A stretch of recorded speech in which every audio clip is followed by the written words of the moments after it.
Hello, my name is Lewis, and I'm coming to you with the Sunday school lesson for June 25th. And this lesson is featuring Samson, and the lesson is found in Judges chapter 13, 1 through 7, and verses 24 and 25. And the children of Israel did evil again in the sight of the Lord, and the Lord delivered them into the hand of the Philistines 40 years. And there was a certain man of Zorah, of the family of the Danites, whose name was Manoah. And his wife was barren and bare not. And the angel of the Lord appeared unto the woman, and said unto her, Behold now, thou art barren, and bearest not, but thou shalt conceive, and bear a son. Now therefore beware, I pray thee, and drink not wine nor strong drink, and eat not any unclean thing. For lo, thou shalt conceive, and bear a son, and no razor shall come on his head. For the child shall be a Nazarite unto God from the womb. And he shall begin to deliver Israel out of the hand of the Philistines. Then the woman came and told her husband, saying, A man of God came unto me, and his countenance was like the countenance of an angel of God, very terrible. But I asked him not whence he was, neither told he me his name.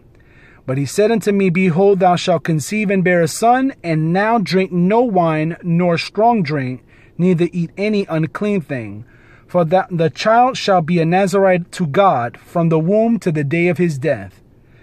And the woman, verse 24, and the woman bare a son, and called his name Samson. And the child grew, and the Lord blessed him. And the Spirit of the Lord began to move him at times in the camp of Dan between Zorah and Eshtaol.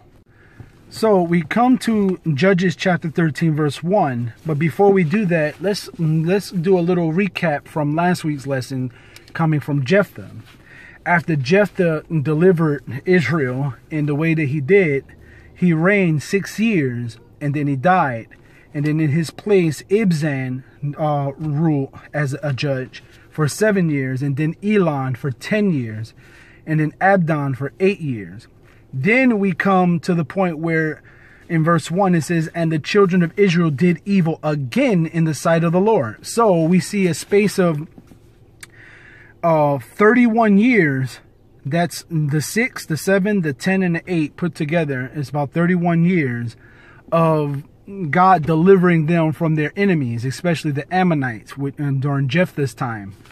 And then you'll see that the Ephraimites came against the Gileadites in all that time, but then Jephthah God delivered them from their hands as well.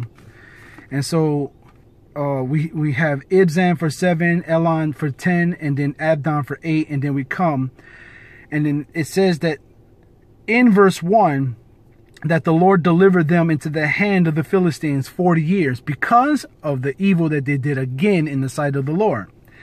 And so 31 plus 40, that's 71 years. 71 years later, God has now delivered them into the hands of the Philistines. And now there's a need and there's a cry again for someone to deliver. And sometimes we get stories where the children of Israel cried out unto the Lord for help. But then at this point, it was as though they were crushed by the Philistines, that they gave in. And it was their inaction and inability to speak. They were oppressed so much so that they gave in. And in this account during Samson's time, I don't see any cry as coming from the people to be delivered. They just gave in. And we see this in the idea that Judah later on in Samson's life actually delivered Samson to the Philistines, and they so-called binded Samson and delivered him into the hands of the Philistines. And the Philistines thought that they had Samson, dead to rights. And they were about to kill him and everything, but Samson delivered himself out of their hands and destroyed thousands of Philistines. And we see this happen a couple of times, time and time again. Samson's life was actually used so that God can destroy much of those Philistines' lives as possible. And this is not because God is mean towards Philistines. It's just because he was delivering his people from an oppression that, even though we don't see them crying out for, God knew that they needed to be delivered in spite of the evil that they did again in the sight of the Lord. And so we see that God is now setting up Samson in this picture. In verse 2, it says, "And there was a certain man of Zorah, of the family of the Danites, whose name was Manoah, and his wife was barren and bare not." Here's one thing to gather out of this particular verse. In Manoah, his name means rest. And so we see, without words being said, without people crying, that they were at unrest, that they were being persecuted, that they were being trampled, that their rights as a people was not being abided by. And so God hears, our heart before lips part our words part our lips. And so when his people are crying out from their heart, he hears them and he will deliver them. You don't have to always be speaking words out of your mouth in order for your heart to be heard by God. And that's something that we could take out of this. God saw that the people were at unrest. And so he delivered them by a child that will come from a man named Manoah. And Manoah's name is rest.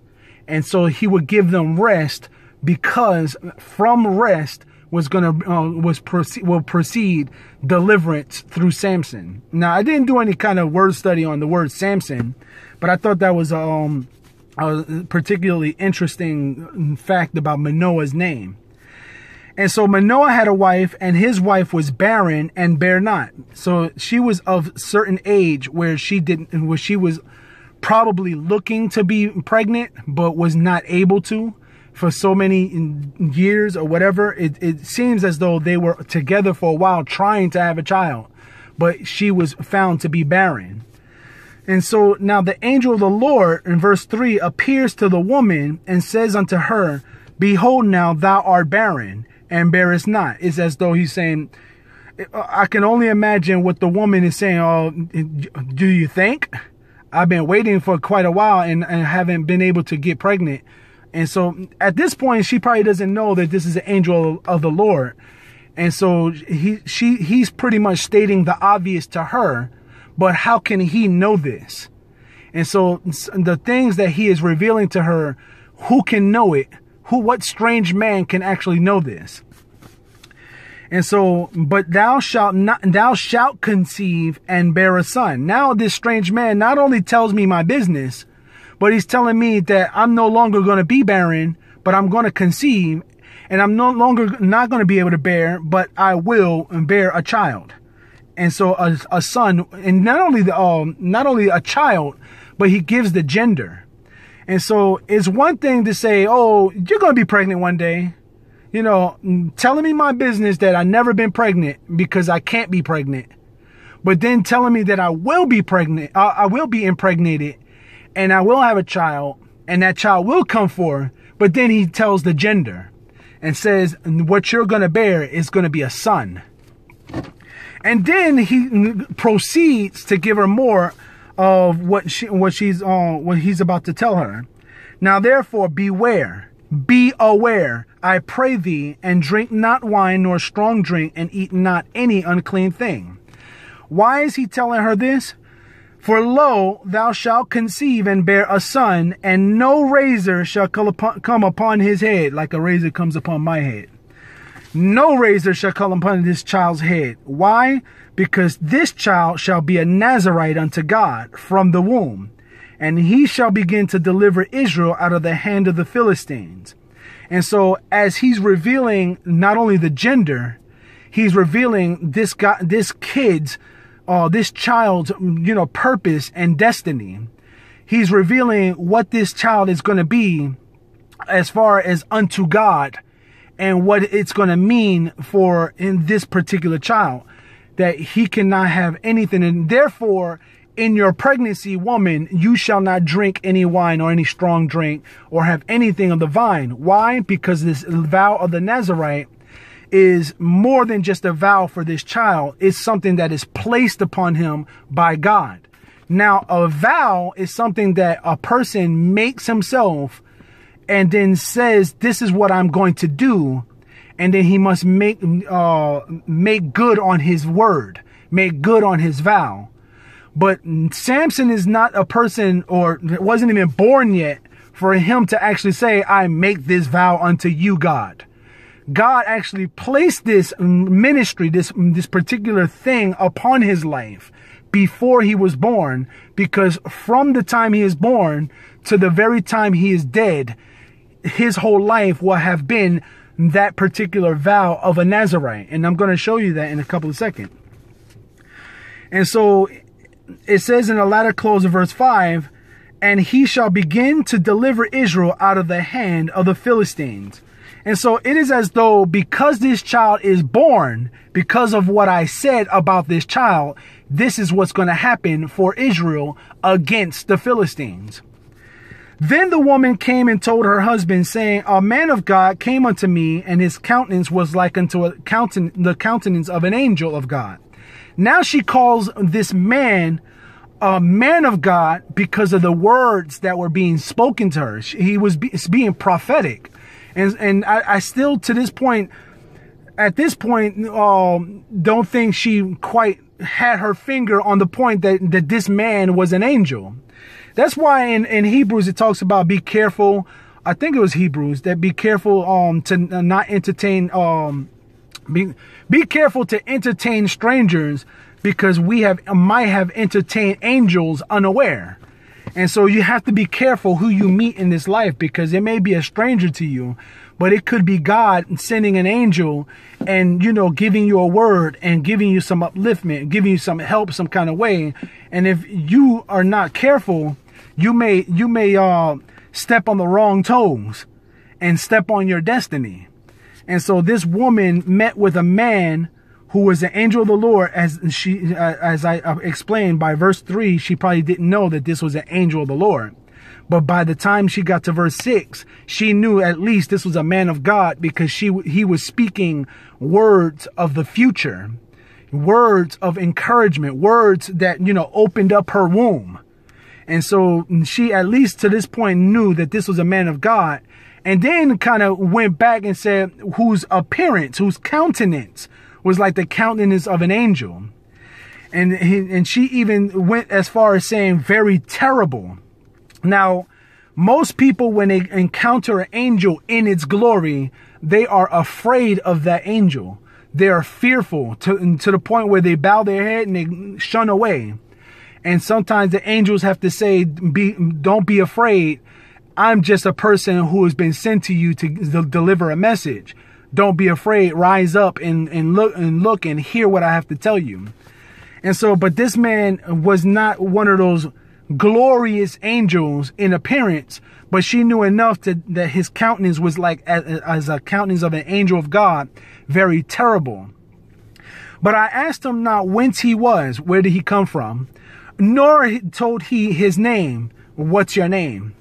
Verse 7 says, but he said unto me, behold. Now this is the second time, because number one, she received this word already. Now she's relaying this message to Manoah.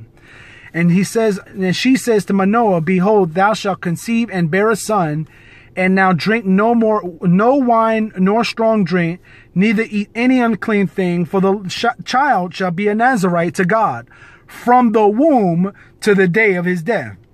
Now, I don't remember actually reading that in the first time the angel actually said it, but this must have been her understanding.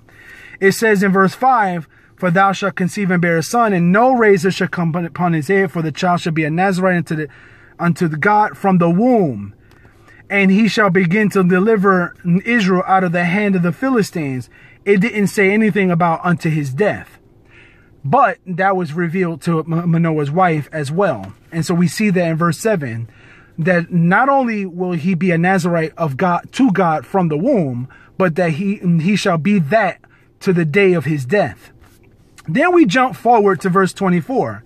Now, a lot of things have transpired from 8 to 23. But the woman bare a son. This is now actuality what's happening as the word of God departed from the angel's lips into her mind and into her heart. And as she relayed the message to Manoah and it entered into his mind and into his heart, they both were stirred up, and now they were waiting for this promise. And they were waiting for this word. And then verse 24 is the actual fruition of the word. And the woman bare a son and called his name Samson. And the child grew, and the Lord blessed him. Verse 25. Now this is where I like, because although we don't see all of his life being written at this point yet, verse 25 says, and the Spirit of the Lord began to move him at times in the camp of Dan between Zorah and Eshtaol. And so we see now Samson's life is already mapped out. God already knows what Samson is all about, what he's going to go through, what he is going to do. And not only that, but what he is, a Nazarite, a boy, and he's going to be fighting the Philistines, and he's going to deliver Israel from the Philistines. He's already got all of this mapped out. God has all this already mapped out, and his word has already issued forth, and now it's coming to pass. Some things that need to be taken to heart here. Numbers chapter 6, verse 1 through 21 tells us about the vow of the Nazarite. So on your own time, you can actually go ahead and read that. But I want you to notice that in Numbers chapter 6, that the idea of a Nazarite is to be holy unto the Lord, to be sanctified and set apart, and that he actually takes care that he does not eat. Not only does he not eat the fruit of the vine or drink anything from the vine or from grapes or even dried grapes, but he can't even eat the wood of the tree of a grape tree. He cannot even have the husk of a grape tree. He can't have nothing that deals with the grapes or the tree itself. He must decline from it. He must shave his head. Keep his hair unshaven until his vow is complete. That's where I want you to see. Numbers chapter 6 tells us about a vow a person makes to become a Nazarite. But here in this story, Samson's life is already vowed by God.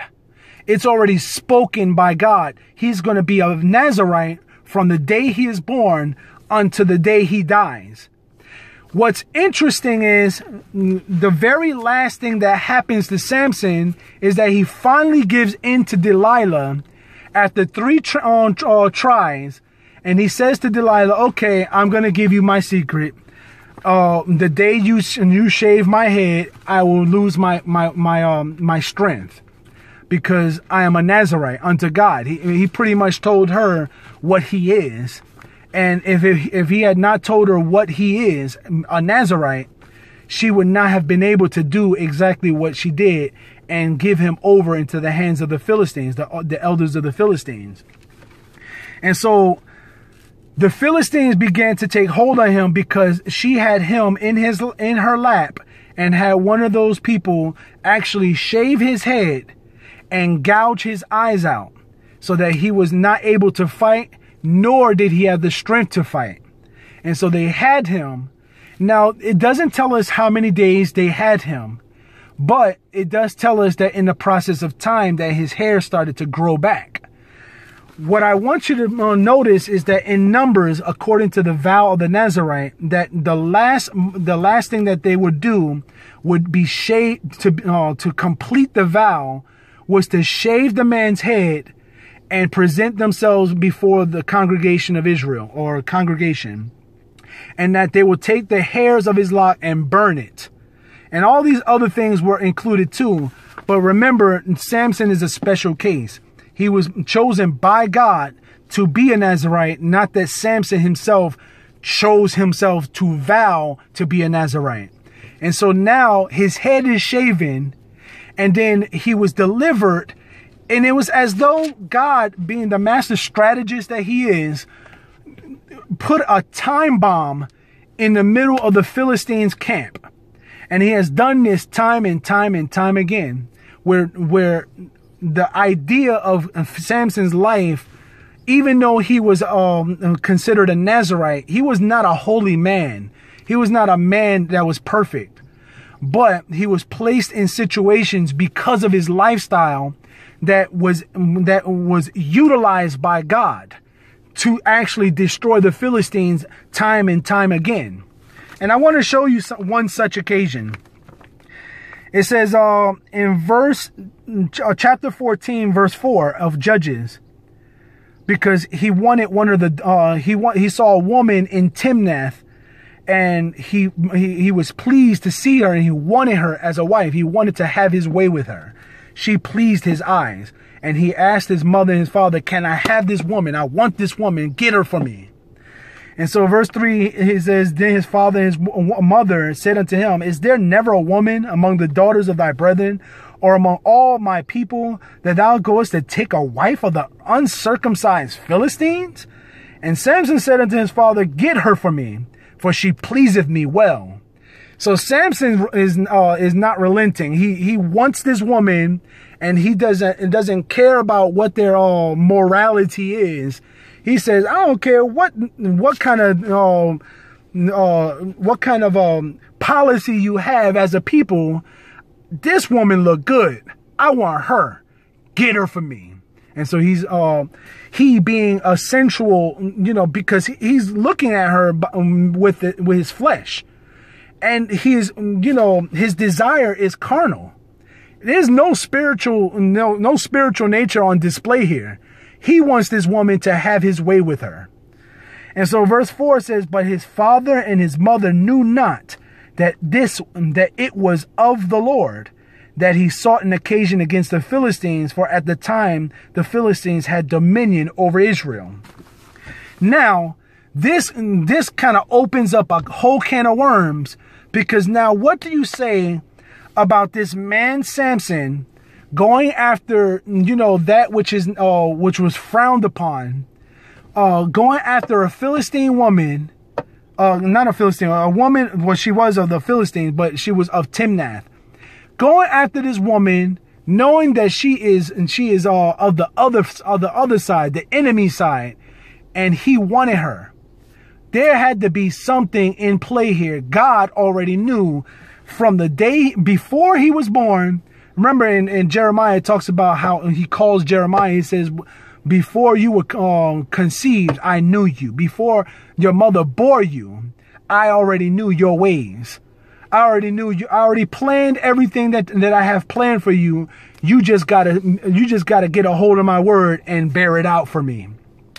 So this is the same case, except when we look at this, we can easily judge Samson and say, you know what? Samson was kind of nasty. Samson was led by his stuff, his flesh. And so Samson wanted to have his way, and this can't be spiritual. This can't be nothing but the devil. We can say that, but we cannot just deny that chapter 14 verse 4 says that his father and his mother knew not that it was of the Lord that he sought an occasion against the Philistines. And so the Lord already knew Samson's desires and the places that he would be carried to as a result of his flesh, as the result of the decisions that he made. And so this speaks volumes for us. We are not going to be perfect. We can try as we may, and we're just not going to be perfect. But God is perfect in his selection. God is perfect in the fact that he is the captain of our souls. He is the author and the finisher of our faith. He already knows the end from the very beginning, and he knows where you're going to make your mark. He knows that you're going to wind up somewhere in left field, so you think, and he's going to explode your destiny right there. He's going to make you known in a place that it was completely dark. And so this is very important for people who preach the gospel, who sow the seed. Go out into the highways and the hedges and compel them to come. Be like that sower of the seed. sow indiscriminately. Sow in that field, whether it falls on stony ground or not. You are not the judge of where that seed falls. You don't know how much reach you have, even in your so-called darkness, even in your so-called fleshy desires. And I'm speaking, and I'm going like I'm contradicting, what I know in scripture is like you got to be holy, be ye holy, for I am holy. Those scriptures are wonderful, and yes, we are compelled to be holy. We are to reach for holiness. We are to be holy. But we cannot, as the children of God, now beat ourselves down for making mistakes, because we are going to make mistakes. But we have an advocate with the Father, Jesus Christ the righteous. I'm not telling you you have a blank check to start sinning and do whatever you want to do. Wrong. You do whatever you want to do, and you die in that sin, you're going to be dead to God. And I'm just telling you that right up front. But Samson was able to make things right in the end.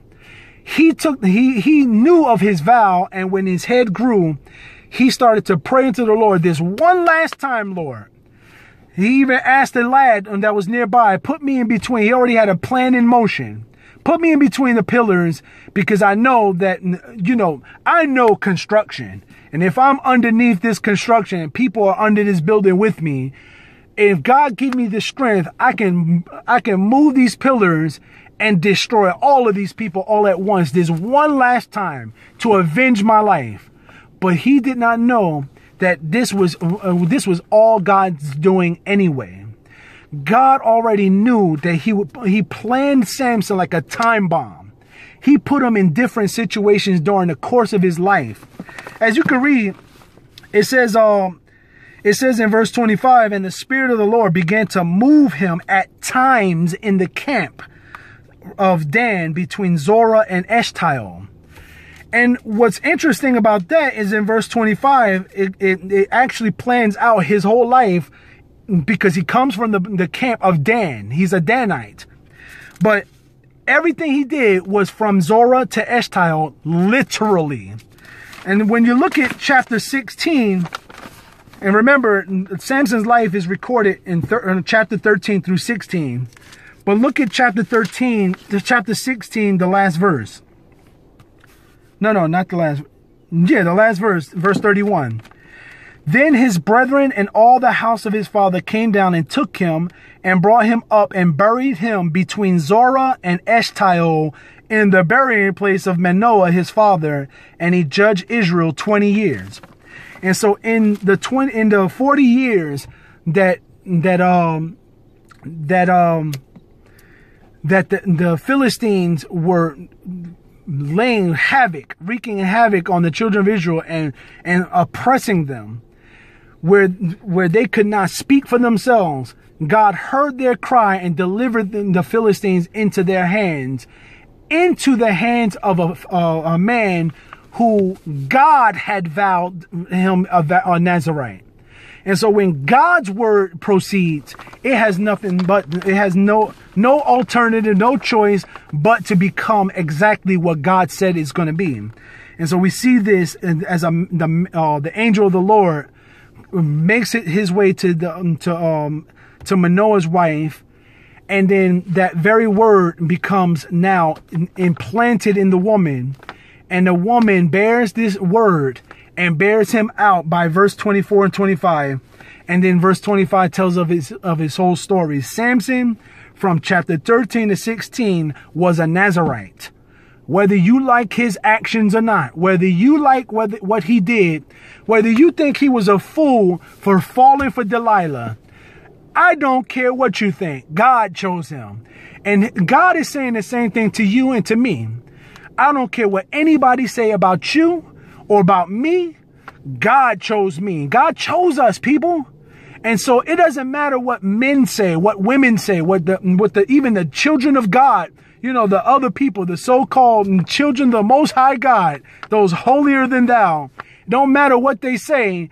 God chose me.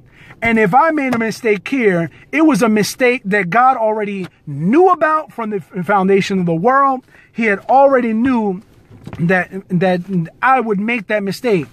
But God also knows what kind of damage I'm going to do to the enemy, even in spite of my troubles, in spite of my crimes and my crimes. I'm going to say it just like that. In spite of my crime, in spite of my transgression, in spite of my flesh and my carnal desires, because I am God's and God has chosen me, and I do reach out to God. Not that I'm perfect, and because I made it to prayer the last night. Samson didn't make it to prayer. He prayed because he was in trouble. But he was also a man who was chosen by God to be a Nazarite. He did not make that vow himself. And when they shaved his head, they did not realize what they were doing. They did not realize that they were actually, chalking up their existence by this Nazarite vow in this man by doing what they did. They timed it, shaved his head, and in a matter of time, when it grew back, Samson prayed, and then the bomb went off in Philistine and destroyed the Philistines once and for all. Not once and for all, but destroyed them enough to that they came out on top, no longer under the heel of the Philistines. And so I hope that this lesson was a blessing to you. Verse 5 was the key verse, if I didn't mention that. For lo, thou shalt conceive and bear a son, and no razor shall come upon his head. For the child shall be a Nazarite unto God from the womb, and he shall begin to deliver Israel out of the hand of the Philistines. In verse 7 it says, he shall be a Nazarite to God from the womb to the day of his death.